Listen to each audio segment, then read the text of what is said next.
a man, who they say he murdered 3. Strange things have happened there.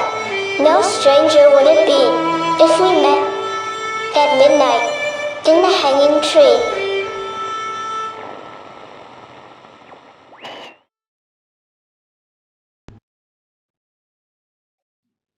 Welcome to the show. I'm your host, Chris James. If you've read any of my fictional books, you'll probably note the characters drink coffee. Even the vampire has a coffee Jones. A good cup of coffee can fix a bad day. A great cup of coffee can fix just about anything. Well, except maybe a broken truck. Good thing Tony Aldape keeps a coffee maker in the waiting room.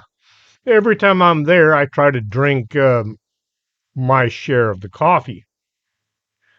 If you want the best coffee in the universe, you need to go to 4501 McPherson, the Organic Man Coffee Trike. Once you've had the best, the rest is just black water. Far to drive, you just don't feel like leaving the house, go to organicmancoffeetrike.shop and treat your taste buds as if they're your best buds. Set your controls to cogitate. Let's get ready to ruminate. Open your minds and let the muse in. This show is not me telling you something that I think is important or interesting or just what I feel like talking about. Tonight, we're going to do some thinking. Listen up and see where you wind up by the end of the hour. Let your imagination go and follow behind, only with caution. We drove to San Antonio last Saturday, and we went to visit my niece who just had a kid. On the way up, I thought about the next show, what it should be about. I came up with a idea. I was going to talk about philosophy, and not the stuff taught in college, but the stuff that rattles around in the back of your brain once you realize that most of the folks with a bunch of letters behind their name are actually just parroting what somebody else said a long time ago. Once at the house, I did what I do. I found a corner and I sat there and read. It's not that I'm antisocial, it's just that there was my wife and my niece and my sister-in-law and 2 female cats. And what do a room full of women do? They talk about things that I'm not interested in. So I read The Woman Who Dies a Lot by Jasper Fforde. Thursday Next is now in her early 50s and is recovering in the Outland from injuries sustained at the end of one of our Thursdays is missing. The global standard deity begins to threaten to smite Swindon, and the solution lies with Thursday's daughter, Tuesday. Thursday also comes under attack from a mind worm from Aronis Hades, causing a reappearance of her non existent third child, Jenny. The Goliath Corporation are on the rise once more, taking advantage of the dangerously low National Stupidity Index, resulting from years of rule by the Common Sense Party. I already read The Woman Who Dies a Lot back in 2012 or maybe 2014. Jasper Fforde is coming out with the 8th Thursday Next book, and I wanted to get the whole story in line so I won't be too confused when I read the next book. It has been a few years. Jasper Fforde is what I would call a great writer. His website is over the top as well. There is a special button called the Emergency Boss Coming Procedure button. If you click on it, the screen goes to a file downloading GIF. The title says, "Important file downloading that could save the company. Please wait." My definition of a great book is one that once you've read the last page, you think about what you read and contemplate how the story went, the characters, the plot, and you consider reading it again. The problem with rereading any book is there are a lot of good books out there to be read, and well, the time that you take reading a book twice is time that you could have read another good book. An adventure of the mind. You might wonder, how does reading fit into the paranormal? Thursday Next is a literary detective. She investigates old manuscripts that may or may not be forgeries.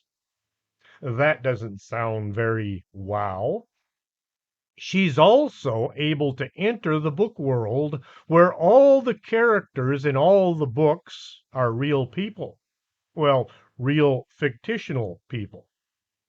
It helps a lot if you have a working knowledge of the classics. Jane Eyre, Hamlet, The Trial, even Alice's Adventures in Wonderland. Those books that the folks in charge have decided must be read by kids in school. I have a very light understanding of most of them. Not my idea of classics. You don't have to know anything about these old books, but it helps. The characters in all the books ever written that have not been scrapped are all running around in the book world doing things that the rest of us in the real world do. Anytime somebody is reading their book, the characters have to do their roles. They have parts to play, and they're on call 24/7. They do have questions about things like breakfast, since that sort of thing doesn't come up in a book very often. In order to keep the book world running, as characters sometimes do shady things, the jurisfiction is tasked with policing the books and the people in them. Books have to be read in order for the characters to stay alive. If a book is never published or it becomes unread, the characters will have to find a new book to move into. If you saw the movie Coco, where the spirits in the afterlife depend on being remembered in order to stay in the afterlife, it's a bit like that, only fictional characters who never actually walk the earth. Well, unless they do a runner. You must have heard of the Philip experiment. 1972, an experiment was conducted by a Toronto Parapsychological Research Society led by mathematician geneticist Dr. George Owen, who was overseen by psychologist Dr. Witten. 9 people created a ghost by writing out his backstory and then focusing on manifesting his spirit. Their goals were to create a fictional character through a purposeful mythology, making up words again, mythology, and then attempt to communicate with it through a seance. The character created and agreed upon was named Philip Elsford, referred to as Philip during the test. His fictional history particularly coincided with the actual events and places. He was born 1624 in England, and he had an early military career and was knighted at the age 16. He was involved in the English Civil War and became personal friends with Charles II, working for him as a spy. Philip was unhappily married to a woman named Dorothea, and he later fell in love with a gypsy girl who was accused of witchcraft and burned at the stake. So Philip committed suicide in 1654 at the age of 30. The group tried a bunch of the usual paranormal contact methods. Back then, table tipping, knocking, things like that were popular. Over time, members began to say that they heard somebody speaking in the dark corners of the room. Other times, things would move about, making just enough noise to be heard over their own voices. Now, I have a question. Was this a tulpa created by the group or some unknown entity that used their activity to take on the likeness of Philip in order to convince the experimenters they were talking to a ghost, while in actuality they were being manipulated? Their consciousnesses were being guided towards some unknown goal. In traditions of mysticism and paranormal inspired by Tibetan Buddhism, a tulpa is a materialized being or a thought form, typically in human shape, that is created through spiritual practice and intense concentration. The term is borrowed from the Tibetan language. Modern practitioners who call themselves tulpamancers used the term to refer to a type of willed imaginary friend whom practitioners considered sentient and relatively independent. Modern practitioners predominantly consider tulpas a psychological rather than a paranormal phenomenon. The more folks you have focusing on a fictitious being, the more energy is being poured into it. At what point does this fictitious creature take on a self sustaining as well as a self aware attitude?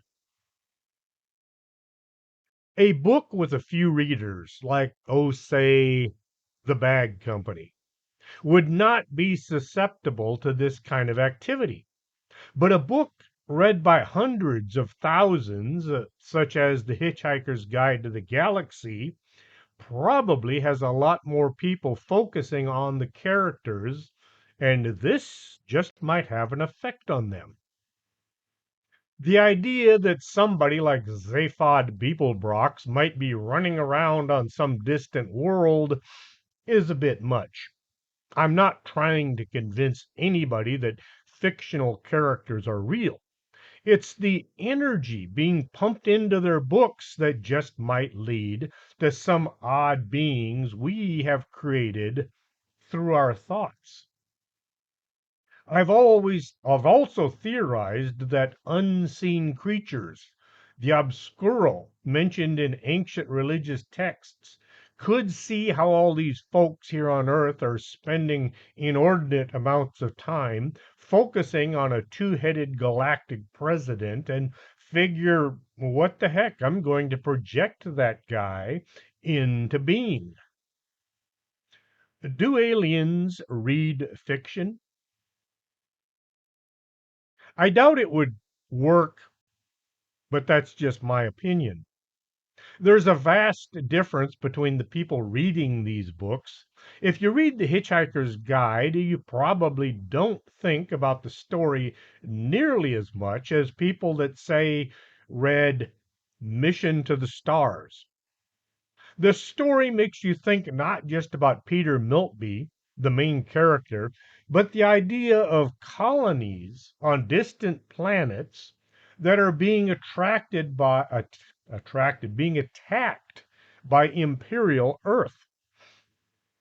Just because a book is a classic, uh, considered serious science fiction, it doesn't give it any extra focus for energy. There's a group of people who are very much into My Little Pony. Not kids, adults. They don't run around dressing up at Comic Cons, but a few do get together to try to manifest some of the characters. Why anybody would want to have Sunny Star Scout or Izzy Moonbeam running around town is beyond me. I tried to get the full story, but it was very vague, and they only focused on the group trying this and not their reasoning. They also did not give any names. Let's face it, Pinhead was a lot more popular than Kirsty. People are drawn to the Stranger Things. Folks don't go to see Jeepers Creepers to watch the creeper get killed. They go to see him dispatching others. How many sequels have we got now?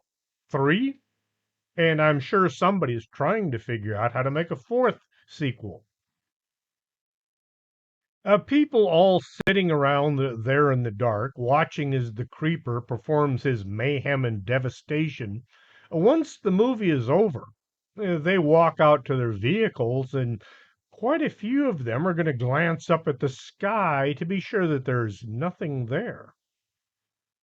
Over the past dozen years, I have interviewed 16 people who all swear that they saw the creeper flying around over Laredo, sometimes even standing on the side of the road. These folks don't know each other. They live all over town. Some are miles out of the city, and yet they all say that they saw the same thing, the character from Jeepers Creepers. We all have seen the movie The Predator. Some have seen it 20 or 30 times. Hey, it's a cool movie. If you've never seen Predator, what is your excuse? Since the movie came out in 1987, followed by 7 sequels, people have been reporting seeing creatures very much like the being in the movie. It has that pixelated look as if the witnesses are seeing the camouflaged alien running around our planet. The guys on Expanded Perspectives have written a book about these sightings. The law of conservation of energy states that the total energy in an isolated system remains constant. Energy can neither be created nor destroyed. The principle says the total amount of energy within the system can only be changed through energy entering or leaving the system. Energy can neither be created nor destroyed, rather, it can only be transformed or transferred from one form to another. We are all made up of energy in a form of vibration. We use energy to do everything from riding a bike to eating food. It takes energy to consume the fuel that will then become more energy. Even sitting in a comfy chair, reading a book, we are expending energy. The energy of the mind is a driving force behind thought, creativity, emotions, and purposeful action, forming the essence of life itself. All those thoughts are not just appearing in our heads and then vanishing. The energy must go somewhere. Thought energy refers to the concept that thoughts are a form of energy that can shape, reality and influence personal well being. According to various sources, thoughts can create matter and have a significant impact on our experiences and perceptions. They are not just abstract concepts, rather, they are forms of information that can affect our physical and emotional states. By harnessing positive thought energy, individuals can potentially transform their lives and achieve their goals. By harnessing scary thoughts, maybe we can create a monster. When the government was messing around with time travel, mind control, and other not very safe experiments, they did a lot of their dirty work at Camp Hero, a radar station in Montauk, New York. What could possibly go wrong? Time travel leads to a lot of confusion. Things that happen in the past are sometimes before the things that happen that should have caused them. Now, people jump forward and backwards, leading to all manner of confusion. If you ever watch Doctor Who and you're familiar with River Song, there's a lot of memes about her. I can't even try to guess at how it goes, but time travel is a mess. Oh, and she keeps a diary. 1971, electrical engineer Preston Nichols received a grant to disprove the existence of mental telepathy. Nichols soon determined that psychic phenomenon not only existed, but it behaved much like a radio frequency. In 1974, Nichols noticed something peculiar about the psychics he was studying. Every day at the same hour, their abilities would be rendered ineffective. Their thoughts seemed to be jammed, as if some kind of an alternate frequency was being sent their direction. Suspecting the psychic interference was caused by an electrical signal, Nichols scanned the airwaves. He learned whenever the telepaths were rendered powerless, a 410 to 420 megahertz frequency appeared on his oscilloscope. Nichols placed a modified TV antenna on the roof of his car, attached to a VHF receiver. Then he went for a drive. He discovered a powerful signal coming from the north end of Long Island. The frequency was coming directly from a football field sized radar reflector sitting precariously atop a building on the Montauk Air Force Station. When Nichols found the source of the telepathic interference, he figured it must be some kind of an accident. The front gate was open, so Nichols drove in and he looked around. Old buildings looked abandoned, and there was no sign of what might have caused the psychic interference. It looked as if the military base had been deserted and in a big hurry. All over the grounds were the remains of high voltage equipment. Nichols ran into a man living in one of the old buildings. I'll call him Jeff. Jeff acted as if he knew Nichols. This guy said he had been working at the base back when it was abandoned. Jeff also said that Nichols had been there as well. An experiment had forced the military to flee. The secret project had opened a portal to hell and freed one of its monsters. And the man who led this endeavor, Jeff said, was Nichols. Nichols figured Jeff was nuts and had spent too much time inside his own mind. Alcohol, drugs, and maybe just plain craziness. Nichols drove around the community asking residents if they knew anything about the old abandoned air station. Most didn't know about the place itself, but they had some weird stories to tell. Some told him about a snowstorm that they'd had in August. The chief of police said there was always a crime spree during a 2-hour window, which just happened to be how long the psychic interference was lasting. People told of how animals would come from all over the island and run around in town. When Duncan Cameron arrived in Nichols' doorstep, he seemed a bit too eager to help. Immediately suspicious, Nichols did what he had done with anything else out of the norm. He sought a connection between Cameron and the Montauk project.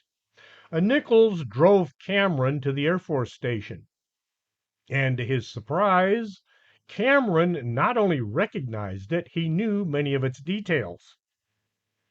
When the pair entered the transmitter room, Cameron fell into a trance. His eyes became vacant. He began spewing out information.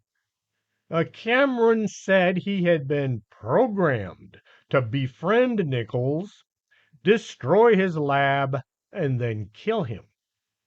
That's just what you want to hear from some stranger when you're in an old abandoned building in the middle of nowhere and nobody knows you're there. After his utterances, Cameron snapped out of his trance, but he was still fully aware of what he had said. Instead of killing him, Cameron said that he now wanted to help Nichols get to the bottom of this mystery. As Cameron began recalling more memories that had been hidden from him, so too did Nichols. They soon came to the conclusion that not only did they both work there at one time, they knew far more about what was going on than either of them could currently recall. By 1990, Nichols had spent 6 years attempting to uncover the truth about Montauk. He had stumbled upon a high-level secret project, and he feared that it just might cost him his life. The best way to stay alive was to let others know what he had discovered. Nichols gave an unannounced lecture at the United States Psychotronic Association. He shared many documents that he had found at the abandoned station. He also contacted an unnamed U.S. senator. Nichols still didn't know his own seeming role in the project. That is, until he was constructing a Delta T antenna on the roof of his laboratory. As he was soldering the wires together, his subconscious was suddenly made quite aware of the things that he could not remember. Nichols suddenly remembered everything. Nichols had begun working for the Montauk Project back in the 70s. The extra-governmental organization had formed to continue the scientific goals of their predecessors from decades ago. The team was to create metaphysical tools that could assist the U.S. military. To assist their paranormal goals, the project made use of the Montauk chair. Constructed in the 50s, the chair leveraged the abilities of a psychic sitting in it, amplifying their powers. It turned out that Cameron was one of the psychics who had worked on the project. The government wasn't doing all the heavy lifting. A lot of the technology was coming from a race of aliens who were giving just the information needed to build the equipment, but not their helped for outcome. The project made a lot of headway over the next 10 years. They also found a lot of difficulties. Things went in all directions, good and bad. While mind control finally seemed attainable, they also learned the Montauk chair could manifest objects from Cameron's mind. Further experimenting with this form of conjuring led the team to discover time travel. Depending on which source you read, the Montauk Project was either an offshoot of the Philadelphia experiment, or they involved in transportation and time travel, or the people working on one of the projects were kept unaware of the others, the left hand not knowing what the right hand was doing. It was an unexpected occurrence in 1983 when Duncan and Edward Cameron, who had been on board the Eldridge in 1943, found themselves in the future at Camp Hero.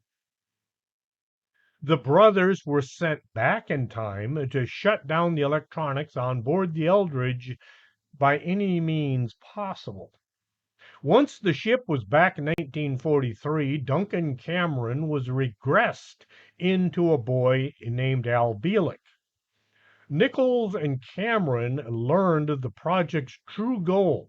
Researchers were attempting to open a time door into the USS Eldridge in 1943. 1983, Nichols and Cameron determined that the project must be stopped. To do so, they would leverage the combined powers of the Montauk chair and Cameron's psychic abilities.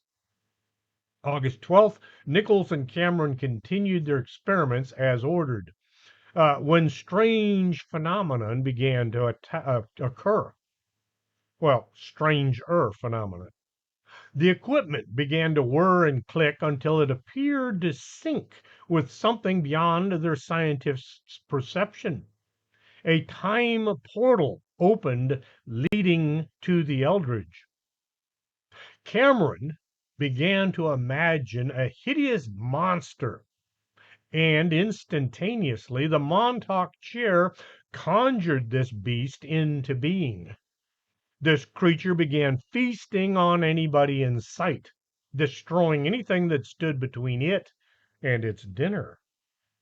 Nichols decided it was time to shut down the generators, powering the equipment, but they wouldn't shut down. The experiment continued running on its own, so Nichols was forced to destroy the equipment. Finally, the monster faded from view. August 12, 1983, the Montauk Air Force Station was abandoned.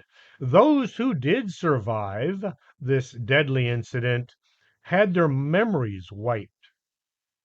Reading all that, I find the ideas of the boys in the white lab coats messing with things they don't understand to be a common theme. They claim they know what they're doing, while mostly they're just winging it. What will happen if we mix this blue stuff with this red stuff? What would happen if we give LSD to an elephant? What would happen if we bring a saber-toothed tiger back to life? They always say that they're taking all possible precautions in the world. Like that time at Plum Island when they lost all power to their safety equipment because of a hurricane. All the filters got shut down and the bugs got out. People think of scientists as being decent, hardworking folks who are looking to make life better for the rest of us. Keep in mind, scientists invented Zyklon B, the gas used at Auschwitz.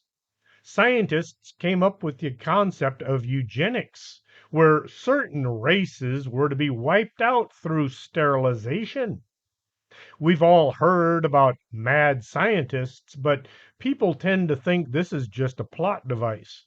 There's no way a madman could get into a position of power in some academic institution, like Ted Kaczynski. A graduate of Kyoto Imperial University and a member of the Army Medical Corps, Dr. Shiro Ishii was reading about the bans on chemical and biological weapons when he got the idea. If biological weapons are so dangerous that they're off limits, they must be the best kind of weapons to have. After reading about biological weapons 1927, he decided that he would become the best biological weapon maker in the world. Dr. Ishii dedicated his life to the deadliest kinds of science. His germ warfare and inhuman experiments aimed to replace the Empire of Japan, uh, aimed to place the Empire of Japan on a pedestal. He became a general in the Imperial Japanese Army and he created Unit 731. The lab was used to determine just how much a person could withstand before dying. Freezing, extreme heat, chemicals, biological weapons, all of it. They used POWs for their experiments.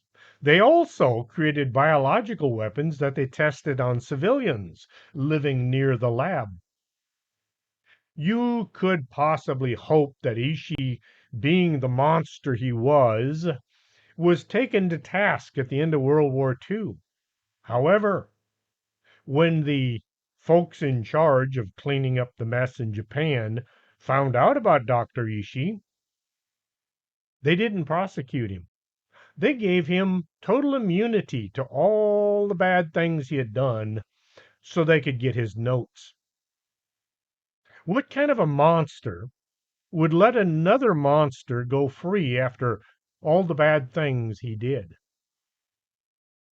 If some scientists are willing to do anything and everything to further their goals or those of their benefactors, what makes anybody think they won't try just about any crazy idea simply to see if it works? In the Thursday Next series, she keeps running afoul of the Goliath Corporation, who see the book world as a new place for their marketing and a place to dump some of their not so good merchandise. Anytime science is handed a blank check and an unlimited amount of resources, things can get nasty. They begin wondering what will happen if we mix this chemical with that chemical, just to see if it'll explode or not. When they were about to touch off that first nuclear bomb, some scientists said, this might just destroy the entire planet. Let's go ahead and push that button and see what happens. Now, how about the folks working in AI? They're making robots that can decide to kill on the battleground and repair themselves. They're also making robots that can make more robots. Doesn't that sound like a movie that we all saw? Mad scientists are not just in books and movies. They're out there right now trying to invent a brand new and wonderful way of destroying our planet. Why would anybody want to bring a fictitious character to life? Who needs a living Eddie Russett or Jane Grey? That's not how I see it happening. Some white lab coat wearing person is tasked with creating a super soldier. Okay, how do we describe our ideas to the folks with the purse strings so they'll open it up and give us money? Oh, just take a paragraph from a book, say from the Forever War, and dress it up a bit. Just feed that paragraph into the computer so it knows what we're looking for. Does it matter as long as the fictional characters stay on their side of the screen? We could have an entire world, or even several, with all kinds of wild and crazy beings doing what wild and crazy beings do. Well, that's how books work. When does it become dangerous? When somebody figures out how to open a portal to the book world and move from there to here. That's the great thing about fiction. Anything can happen. Writing fiction is easy as long as you're not worried about physics or the laws of reality. You can have a belt-fed million-round handgun. So what if it's too heavy to actually carry? It's fiction. In my series, The Bag Company, I have a certain rule, a group of rules, that the main character, Pam Bogus, has to follow. She cannot be mean. She can have mean thoughts. She just can't do them. Uh, she can't knowingly break the law. Now, unfortunately, she breaks the law in just about every book, but she doesn't do it because she's breaking the law. She just doesn't know she's not supposed to. She also can't actually know what it is she's doing. Somehow she manages to save the day by the end of the book without ever knowing how. I did not start out to write a book about a 17-year-old female. It started out the main character was going to be an 18-year-old guy. The trouble was, I know how guys think, and a guy wasn't going to be nearly as many misadventures because he'd kill himself within the first few pages. I scratched out several pages on a computer, and I scrapped each and every one of them. It was almost as if the character was writing his own story. I tried making him 17 years old, and I came to the same conclusion. Death by page 10. Then I had an aha moment, and I decided to try making the main character female, who, because her folks attended a Dave Ramsey class, finds that she has to go get a job in order to help pay off their debt. Well, it worked. Kind of. Pam goes through life not really knowing what is going on or how to fix it, but somehow manages to save the day in the last chapter. Now, I know that Pam is not a real person, mostly.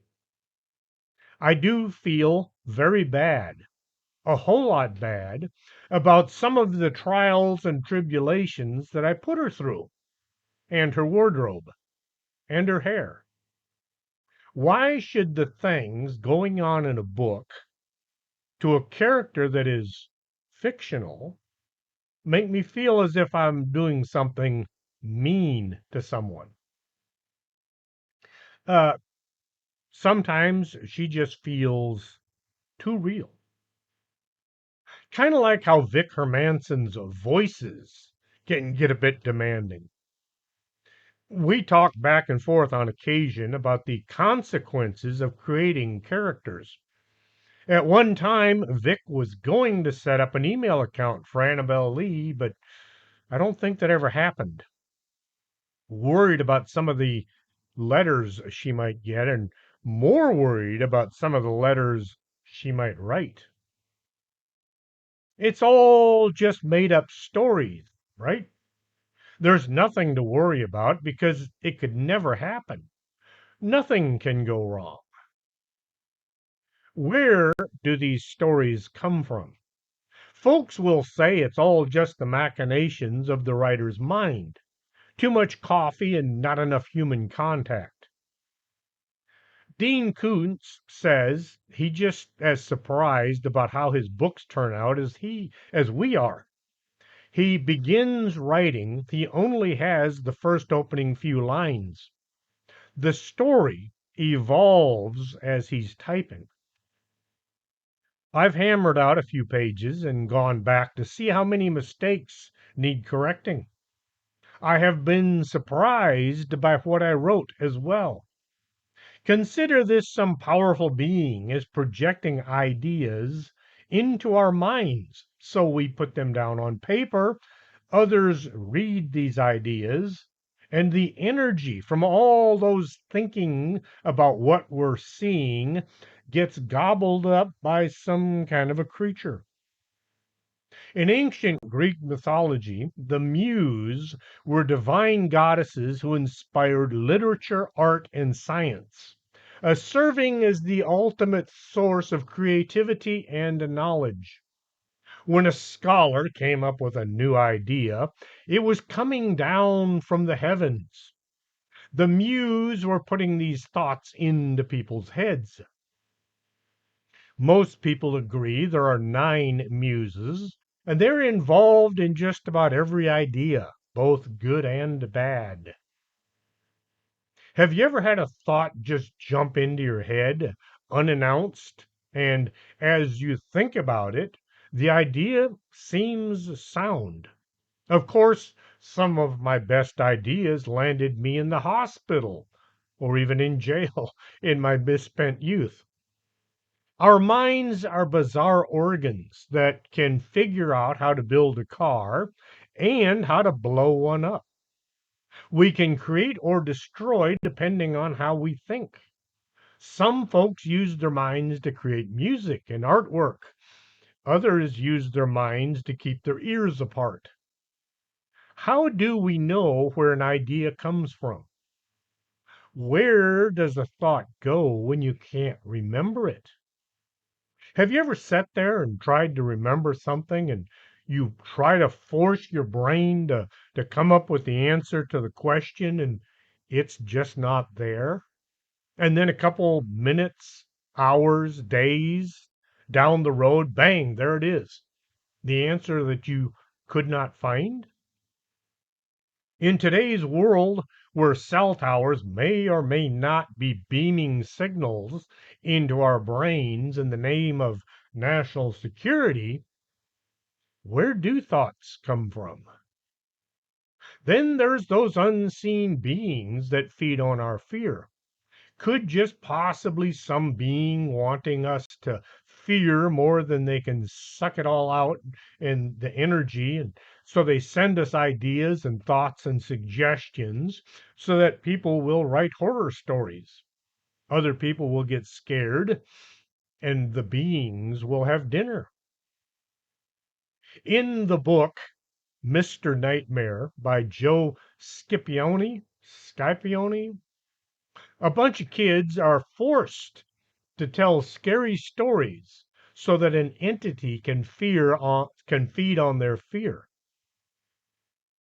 Bored in the middle of the summer vacation, Anna and her brother Chuck and their friends John, Mary, Marcus, they plan to meet in the woods at midnight every Saturday and tell scary stories.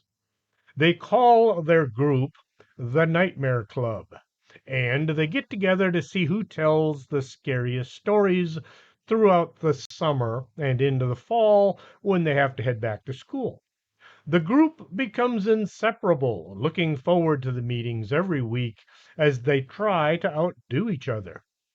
Their late night fun turns to terror when they learn of an otherworldly being known to them as Mr. Nightmare has taken an interest in them and is now feeding on their dreams. So Mr. Nightmare continues to taunt and torment the group until they decide that they're going to fight back. It's a pretty entertaining book. It's what I call a very good book because it got me to thinking. I would consider the ideas put forth on the page and wonder just where the story is going and what might happen when I get there. I have a bad tendency to rewrite a story as I'm reading it. I have to go back and reread some of the lines because I get caught up in my own telling of the story and how I think it should go or how I thought it should go. In the Bag Company, I don't describe the characters unless it is very relevant. Pam Bogus is short and she has messy hair. I don't think I've ever said what color her hair is. Now, Sandy has blonde hair because she's a typical blonde airhead. Mr. Armstrong is wide, he's as wide as he is tall. He's built like a tank. I let the readers fill in the details as they wish. I've read books where I thought the character should look different from the way the author put them. A writer owns the manuscript, but I own the story inside my head. I've read a lot of trash novels as well. War and Peace had way too much peace, and some of the characters were just beyond belief. It turned out that Leo Tolstoy was making fun of the folks who considered themselves above all of those commoners. So he made most of the characters absolutely unlikable. I read The Three Musketeers, also very weird characters. If I were in a military unit consisting of those three, I would see about getting them some time in either the guardhouse or the hospital. Talk about shallow twits. I think how much better that book could have been if it was written as a Monty Python sketch. I read War of the Worlds, which is a good book, but you need to focus on the fact that it was written well before World War I. The same goes for 4,000 Leagues Under the Sea. The title refers to the distance traveled under the water and not the depth. 20,000 leagues is about 40,000 nautical miles, about twice the distance around the planet. This story takes place right at the end of the Civil War. The lead character is French, but the ship he sails on is American. These old books are hard to read because we have a tendency to view everything through our modern eyes. You have to keep thinking to yourself, 1860s, 1870s, not 2026. The House of Leaves is a very complex book. I read it thinking horror story, and it was very disturbing. I read a review that said that the book was actually a love story. Now, how do you get that from such a weird book? So later I went back and I read it again, thinking, possible love story? I have a copy. It's right there. It's quite a long book, quite a long book. And it's confusing, but it's well worth reading. Now, how can a book take on such a change in genres, horror to romance, based on how you're thinking about what you're reading? The book is really three stories running at the same time. You need a hard copy that has the different fonts so you know when the story switches from one account to another. Kind of like The Princess Bride. The grandfather has a lot to say about the book that he's reading, and anytime he is speaking, it's in a different font. Now, I read The House of Leaves. In fact, I had a signed hardcover copy at one time. It was one of those books that you flip over the last page and then you say to yourself, wow. And you think about what you read and you think about it and you think about it. A very bizarre and entertaining story. When I heard folks referring to it as a romance story, I had to go back and read it again. And this time it was the paperback, since my other book either got loaned out or sold or passed on to somebody else to read. Few of these books behind me are were mine before 2001. We moved from one house to another and books are heavy.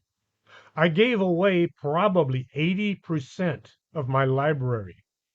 The library has now moved about the house a few times, and each time I swear I'm never moving it again. My wife keeps telling me that I should move my studio to the front of the house. Well, only if I don't have to move all these books again. Now, how much does reading affect how we look at the world around us? Reading has a profound impact on a person's brain as well as their overall well-being. Reading enhances cognitive abilities, including vocabulary, language skills, and analytical thinking. It is also strengthens neural pathways, uh, a cognitive reserve, potentially delaying cognitive decline. Engaging with literature improves empathy and emotional intelligence, allowing readers to understand and connect with the characters and their emotions. Regular reading can reduce stress, improve your mood, and provide a mental escape, contributing to better emotional regulation. Reading is associated with increased blood flow to the brain, which can enhance concentration and cognitive function. The benefits can reading last a lifetime, starting from childhood and continuing into old age, promoting overall brain health and cognitive function. As far as what you read, surprisingly, the subject has little weight on the outcome. As long as words are entering your brain by way of your eyeballs and passing through your mind, you will benefit. If you read romance, it will affect how you look. It'll make you ugly. Okay, maybe not, but I don't like romance novels. That's why when I heard that the House of Leaves was a romance novel, I was like, no way. So I had to go back and read it, and it was like, hmm, I imagine it probably made me look uglier. I imagine if you read horror, it's going to affect your sleep. One of my weird habits is seeing a movie and then reading the book. I have found there are a lot of really bad books with fantastic movies made about them. Die Hard, the movie, fantastic movie. The book sucked. It was horrible. I am surprised I was able to finish reading the thing. It was swamp water mixed with cat litter. The Towering Inferno was a great movie, and it had Steve McQueen. The book had a bad smell to it that continued on long after I'd read the thing, kind of like dead fish that had been out in the hot sun for a week. The Thing from Outer Space was a great movie based on a great book. The book was written by John Campbell using a pen name of Don Stewart. I saw the original movie and then I read the book. Both were great, but the movie kind of steered away from the book quite a bit. Still worth seeing and reading. When Carpenter rolled out the remake with Kurt Russell, it was also a great movie, and it was far more like how the book went. I saw The Ring, and it also had an effect on my sleep. One of the better horror movies I've had the honor and the misjudgment of watching. I turned off the TV, left the room, and then I stepped back into the room real quick to make sure that Samara wasn't fiddling about in the living room. I really liked the story, and I discovered there was a Japanese version. I watched it with dubbed voices, and I found it was not up to my taste. Unlike Godzilla, not the one starring Raymond Burr, he was added later for the American audiences. I've seen both versions, the Japanese one and the English one, and well, the Japanese Ring was way too artsy fartsy. I read the book as well, and it also was lacking because of cultural differences. I thought about The Ring, the movie, quite a lot, but not the book. It didn't stick with me. My wife and I got into energy healing a while ago, and we still practice from time to time. Around the same time as we were taking the classes, about 2010, the movie Hereafter came out. Well, we went to see it thinking that it was going to be about spirituality and energy and psychic abilities and things like that. Life after death. As the closing credits were rolling up, we were both waiting for the movie to begin. It was one of those. Uh, it was as lame as a movie can get. We looked around at the other people in the audience, and they all had a look on their face as if, what the heck did we just sit through? It has become the movie that all other movies are compared to. Well, it wasn't as bad as the hereafter. Nothing possibly could be. Plan 9 from Outer Space was better than hereafter.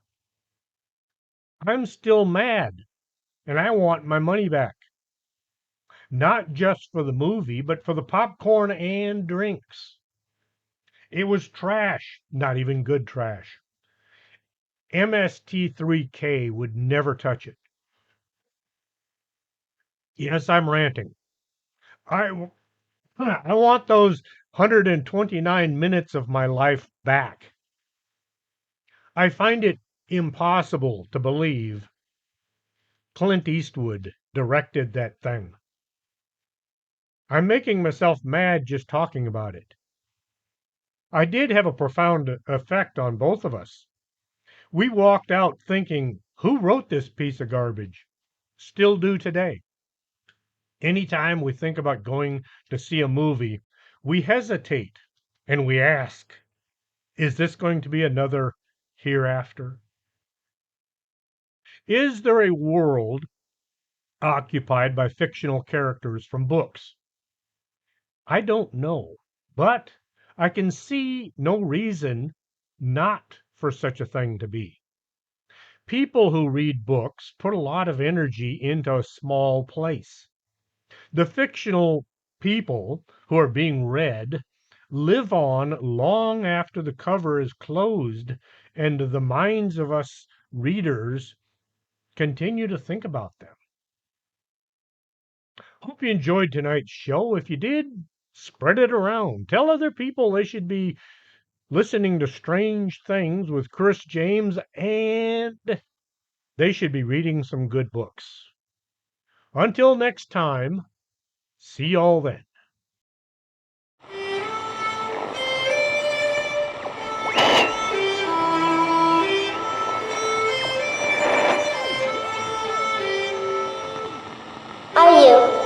Are you coming to the tree where there strung up a man who they say he murdered 3?